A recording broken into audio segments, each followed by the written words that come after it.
Hey, Hi, how are you? I'm good. How are you? I'm doing well. I'm doing really, really well. How's your Friday going so far?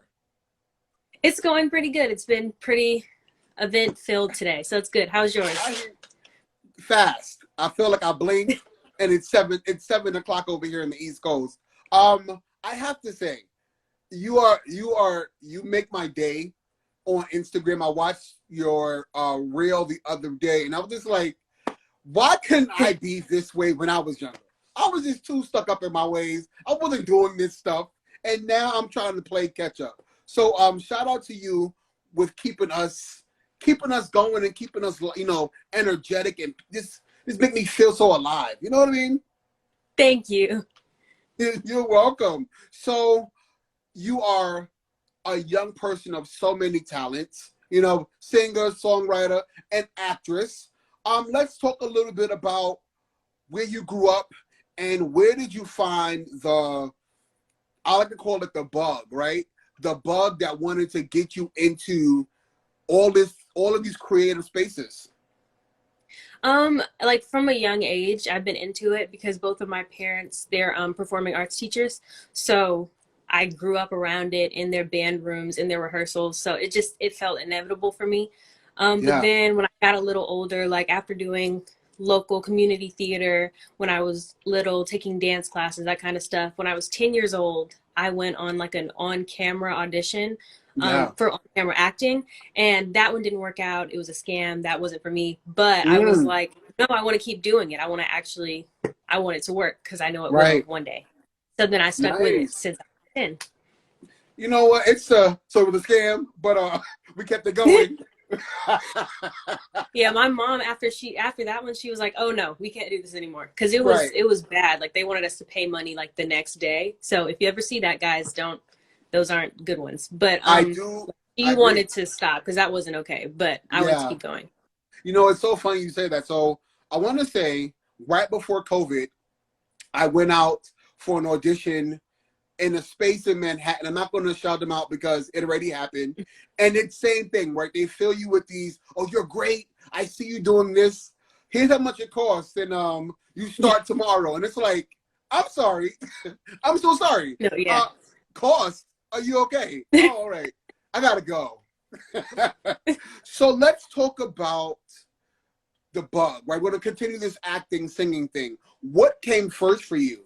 Singing or acting? Singing came first for me. Because like I said, my parents, they teach performing arts, but a lot of the times it was like the music side. So we're always singing around the house and Yeah. just that kind of thing. So singing was the first thing to come for me, and then performing in general and acting came along a little later. Do you remember the first song you sang where you were like, you know what? I've got this. Ooh, I don't remember the first song.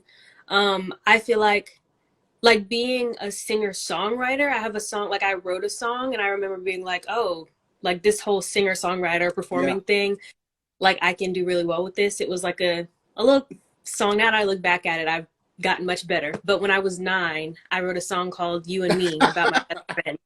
And I was like, oh, like for a 9-year-old, this is actually pretty good. This is great. Okay. I got this. Okay. Yes, I was So, like, yeah. all right. So now kind of getting into these spaces and making this something that you want to do full time. I know that you came up with 2 EPs, Castles Part 1 and then Castles Part 2. So in doing both of these EPs, what were you trying to deliver? What was the message behind both of them? Well, I wanted to show kind of my journey so far, like in the industry as a growing teenager. Like I just kind of what I was going through, and I wanted to illustrate that journey from the first track on Castles Part 1 to the last track on Castles. Yeah. Um, and I just wanted it to talk about like mental health struggles I've been through, people I've encountered, just things like that. And I wanted to be very authentic and real and raw to what I was going through. Yeah. So I hope people could like resonate with it, even if they don't specifically resonate. Because a lot of times I use specific metaphors in my songs, and it's like Mm, very like set to my situation, but I hope people yeah. can like relate to them in their own way. Yeah. You know, and you spoke a little bit, you said something about like this kind of like a mental space. And I also know that you're a big advocate for voting rights and, you know, equality amongst LGBTQ and Black Lives Matter. Why are you so passionate about these issues and these topics? And what do you feel like needs to be done to create a safe space for it all? Well, I'm passionate about the topics because the bottom line, no one should be treated differently because of the color of their skin, who they love, how they identify. Like that shouldn't be in the question. Everyone deserves the same rights as everyone else.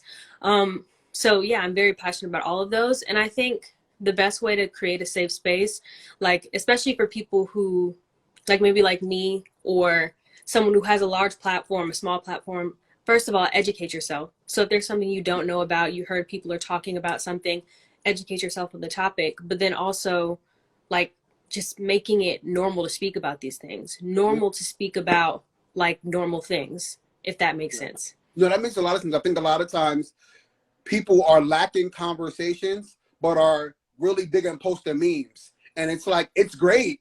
You want to have these, you want to be able to create the traffic, but it falls short if no one is willing to talk about the things that are actually happening. You know what I mean? Right. Like what changes are being made locally. Like we're talking, a lot of time we're thinking about big scheme, grand scheme, across the US, across the world, but what is happening at home to create the space? Exactly. It's just conversations. Talk about these things. Like you said, just being like normalizing these conversations is the most Yeah. important thing we can do to educate ourselves and educate other people. Yeah. So speaking of normal, you have a world of things happening in your life and you're only 15. How do you find the time, or where do you create the space for you to try to go back to a sense of normalcy where you're just Aria, not the actress, not the singer, not the songwriter, but the 15-year-old girl who just wants to have a good time? Well, during the school year, I'm on summer break now, but during the school year, it seeing my friends, like that was like the normal part for me. But now, I don't know, it's just about making Yeah. time. Even during school, I had to make time outside of school on breaks during the weekend, whatever. But it's just making the time to sit down and I don't know, read a book or like Yeah. watch TV, binge watch a show I've been watching. Like it's just different things like that. I have to make the time for myself.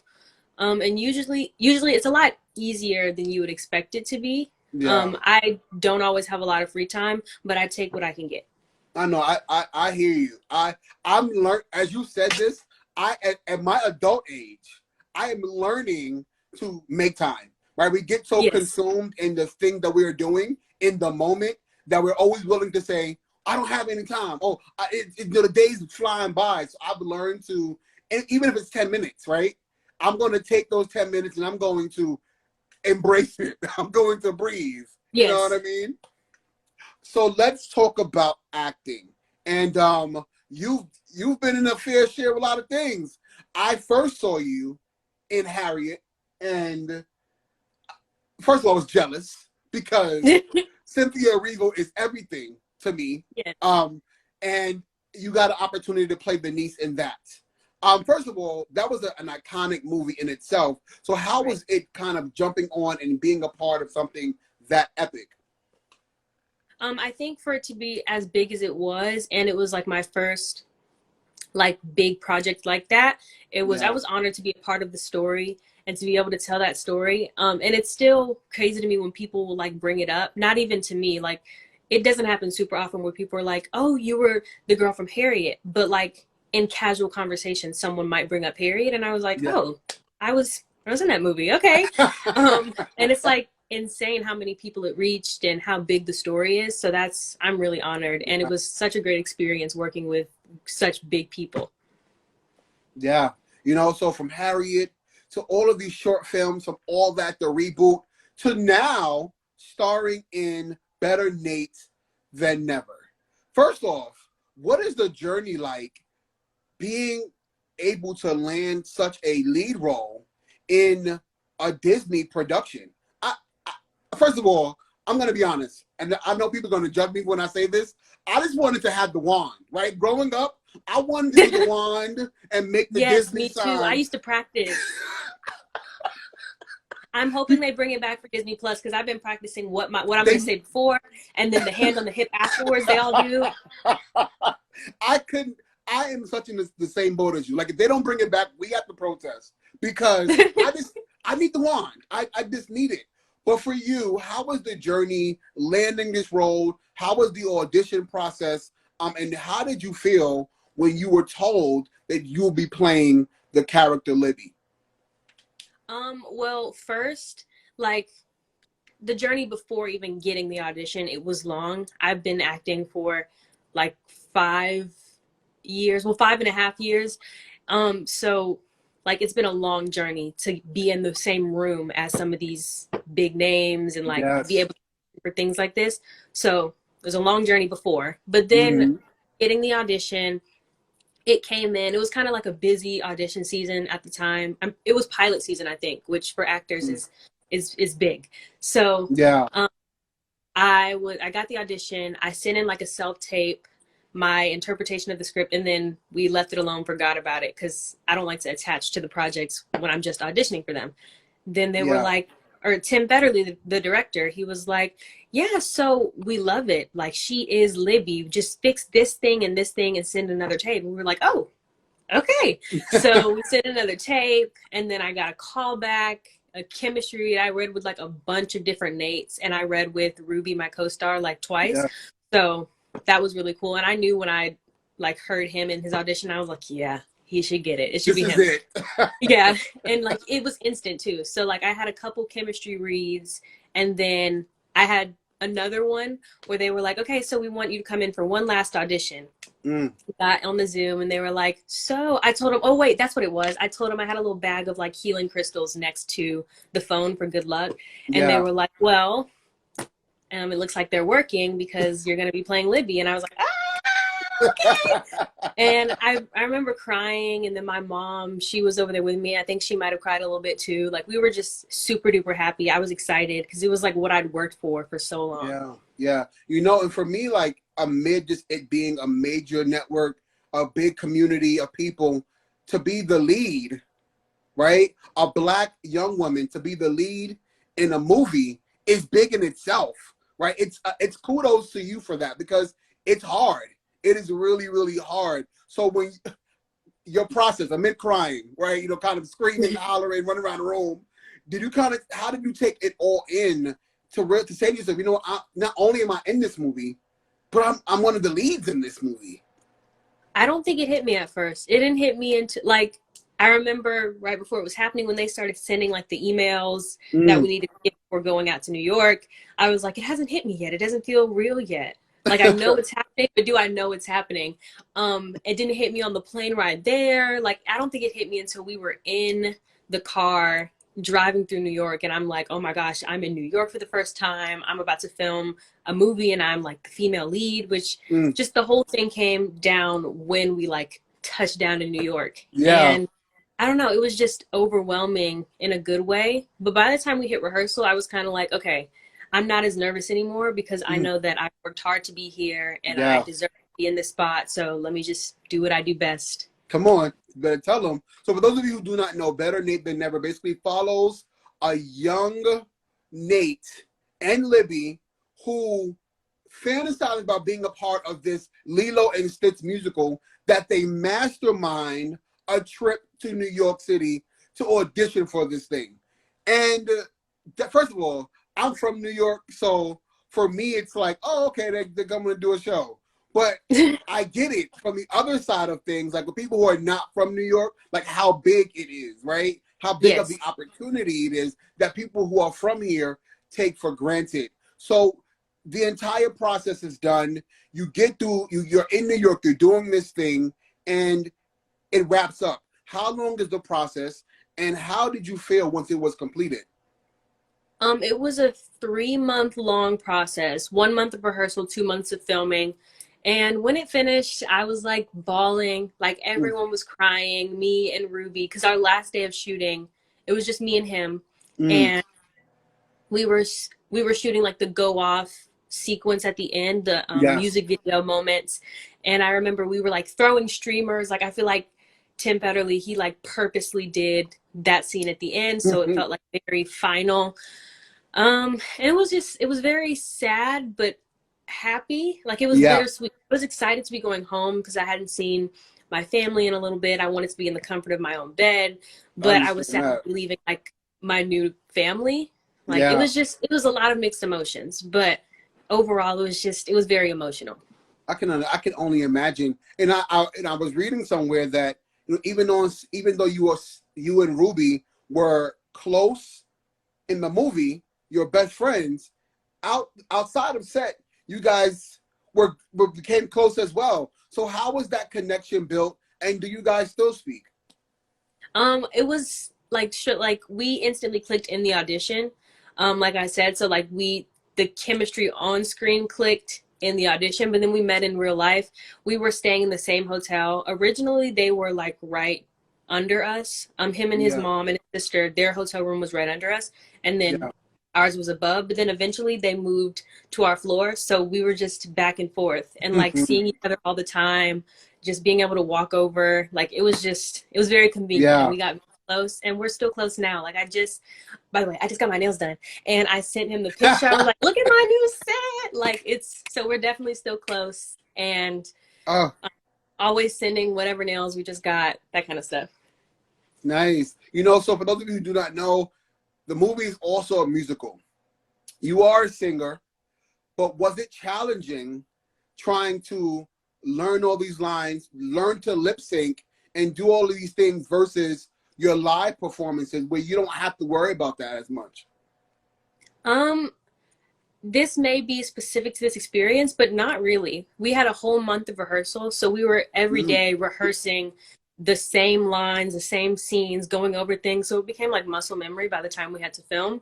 So yeah. it wasn't really that difficult, but I will say there were some times I was challenged. Like it wasn't all cupcakes and Yeah. rainbows Yeah. all the time, but it was a lot easier than you think it would be because we did Mm, get to rehearse a lot and that kind of stuff. yeah. You know, like for me, I grew up on musicals. I did. Everything I think I took my blink. There's a musical coming out. So for me, kind of watching this even before we booked you for the show, I'm like, oh my God, I love this. Why do you feel like people are so attached and connected to musicals like that? There was a line in the movie, I might not get this right. It wasn't my line, so I don't remember. But it was basically like music or like songs help you say what you can't say in real life. It's something like that. If Mm, you've seen the movie, which you should if you yeah. haven't, but if you've seen it, you know what I'm talking about.